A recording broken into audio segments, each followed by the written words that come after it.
Past suicidal people of Reddit, what helped you get to a better state of mind? Time. It's an up and down ride. I just try to hold on during the really scary times and hope it gets better. I tried to hang myself. Chair, rope, the whole deal. I had been in the deepest depression of my life for a few months, and couldn't imagine things getting better, so I decided to take the quickest way out I could figure out in an afternoon. I kicked the chair and instantly regretted it. I don't think the rope had tightened before I wanted off the ride. The permanence of what I was doing hit me. And it terrified me that there was no way back from what I'd done. My life didn't flash before my eyes, but the future did. A couple minutes of choking to death and then nothing.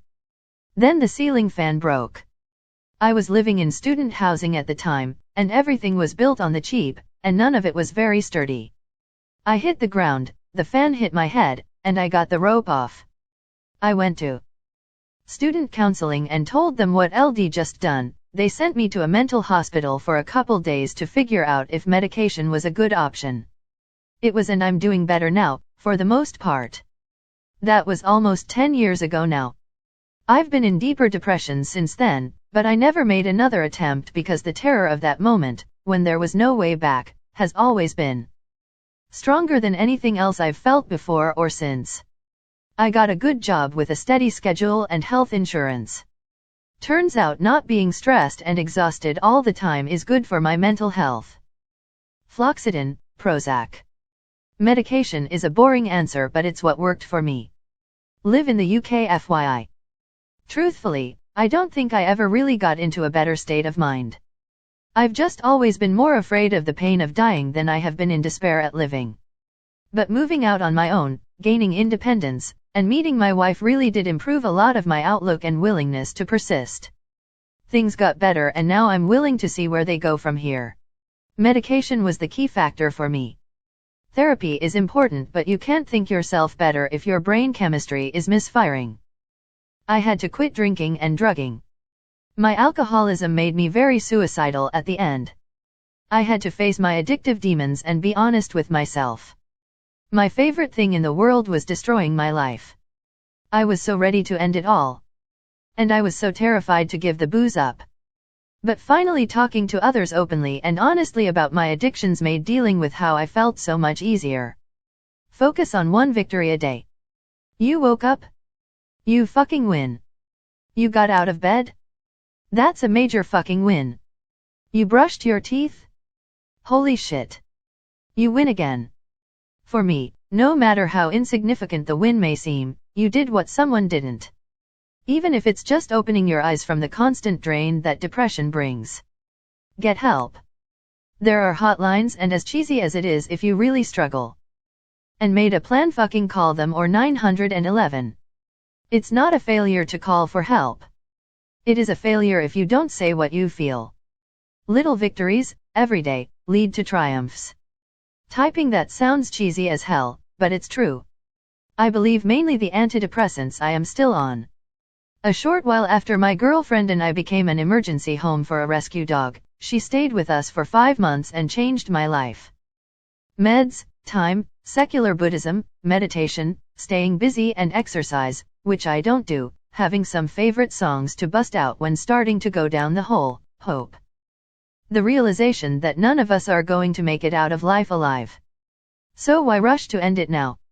Strangely, this thought snapped me out of the feeling of urgency, and really got me to think deeply about death and the relativity of the things that were eating at me.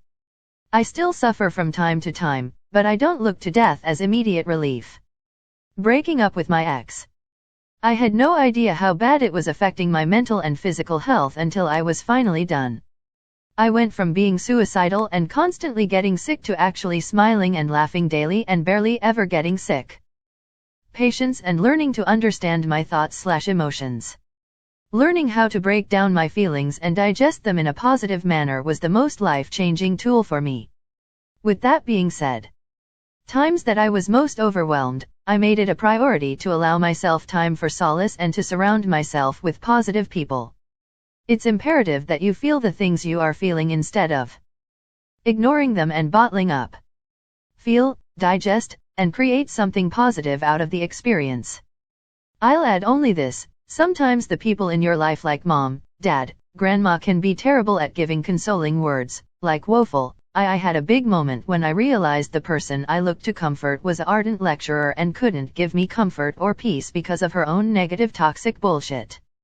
To be honest, I don't think it got better or went away. You get to a point in depression where it just becomes normal. You don't think about it all the time, but the desire doesn't go away. You just kind of get used to it. Like when you get used to a really bad smell and no longer notice it until you go away and come back again. Medication to get through the hardest parts. For me, I took one, then added a second 6 months later. It's not a fix, but it keeps you alive long enough to get the help you need. I also told my friends about it. It was scary and uncomfortable, but they made me realize I wouldn't just be ending my own life, it would mess a lot of people up.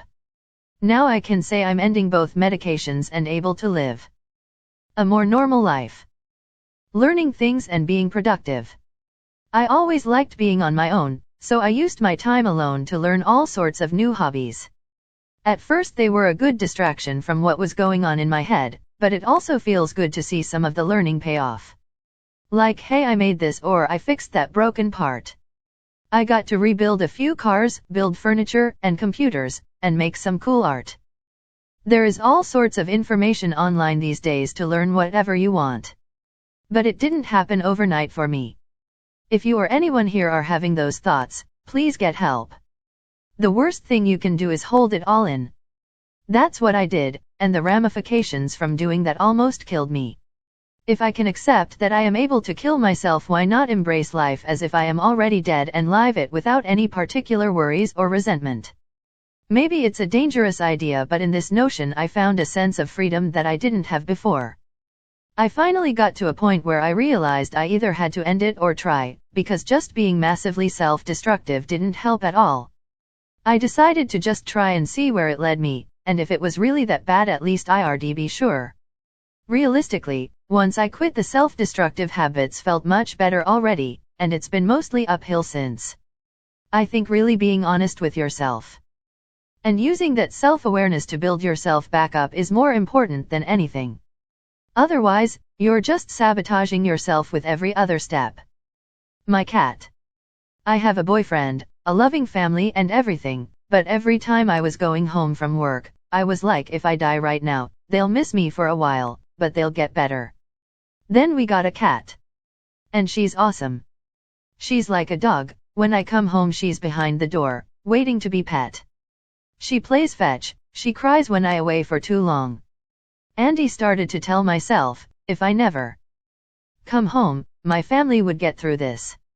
But she wouldn't understand why I'm not back. So I started to live for my cat, because for once in my life, someone was really counting on me. She's asleep on my legs right now, and I am glad I'm here to feel her warmth.